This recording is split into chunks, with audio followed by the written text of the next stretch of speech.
Three dot অপশনের উপরে আমিও ক্লিক করলাম, আপনারা ক্লিক করেন। আমি যেখানে যেখানে ক্লিক করবো অবশ্যই সেম টু সেম জায়গায় আপনারাও ক্লিক করবেন। তারপরে নিচে একটু স্ক্রল ডাউন করবেন। স্ক্রল ডাউন করার পরে এখানে লেখা আছে দেখুন সেটিং এন্ড প্রাইভেসি, ঠিক আছে? সেটিং এন্ড প্রাইভেসিটার উপরে আমিও ক্লিক করলাম। তারপর আপনার সামনে এরকম একটা ইন্টারফেস আসবে। তারপরে দেখেন এখানে সেটিং লেখা আছে, অবশ্যই এই সেটিং এর উপরে ক্লিক করবেন, ঠিক আছে? তো এই সেটিং এর উপরে ক্লিক করলাম। আপনার সামনে এরকম একটা ইন্টারফেস আসার পরে তারপরে একটু নিচে স্ক্রল ডাউন করবেন। নিচে স্ক্রল ডাউন করার পরে এখানে মিডিয়া অপশনটা আপনারা খুঁজে নেবেন। তো আমি মিডিয়া অপশনটা পেয়ে গেছি, তো এই মিডিয়া অপশনের উপর ক্লিক করবো, ঠিক আছে? আমি যেভাবে করতেছি ভাই সেভাবে করতে হবে, নাহলে কিন্তু আপনার রিচ এঙ্গেজমেন্ট উপরে উঠবে না, ঠিক আছে?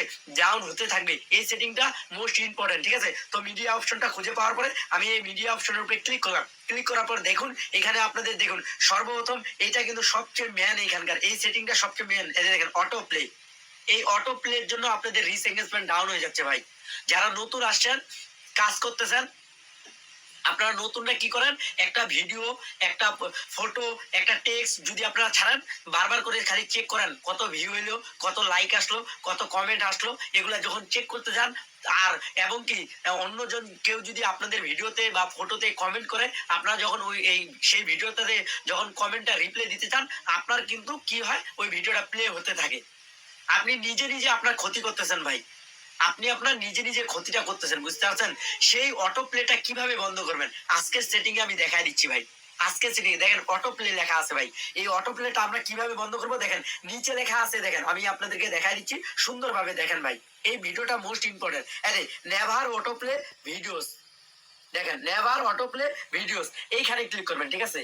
এইখানে ক্লিক করবেন। দেখেন রাইট চিহ্নটা কিন্তু প্রথমে এইখানে ছিল, তারপর আমি দিয়ে দিলাম নেভার অটো প্লে ভিডিওস, ঠিক আছে? এই অপশনটা যদি আপনারা চালু করে রাখতে পারেন ভাই, যখনই মানুষ আপনার ভিডিওতে কমেন্ট করবে, যখন আপনি রিপ্লে দিতে যাবেন, তখন কিন্তু আপনার ভিডিওটা নিজে নিজে প্লে হবে না ভাই। আর যখন আপনার ভিডিও নিজে নিজে প্লে হবে না, তখন কিন্তু আপনার রিচ এঙ্গেজমেন্টটা হুড় করে বেড়ে যাবে ভাই, ঠিক আছে? তো এই নেভার অটো প্লে ভিডিও এখানে ক্লিক করার পরে এখানে আর কিচ্ছু করতে হবে না ভাই, যা আছে তাই থাকবে, যা আছে তাই। তারপরে ব্যাক করবেন, ঠিক আছে? ব্যাক করার পরে আপনাদের কোনো কাজ নাই আর, ঠিক আছে? আপনারা নতুনরা অবশ্যই এই কথা মেনে চলবেন। যখনই আপনার ভিডিওটা যখনই অটো প্লে হবে, তখন কিন্তু ওখানে নেভার অটো প্লে ক্লিক করে তারপর চলে আসবেন। আপনাদের রিচ এঙ্গেজমেন্ট বাড়বে না, অবশ্যই হুড় করে বাড়বে। রিচটা বাড়বে, এঙ্গেজমেন্টটা বাড়ার জন্য রিপ্লাই কমেন্ট করবেন। আপনাদের ভিডিওতে যেগুলো কমেন্ট আসবে সেগুলো রিপ্লাই করবেন, তাহলে কিন্তু এঙ্গেজমেন্টটা বেড়ে যাবে, ঠিক আছে?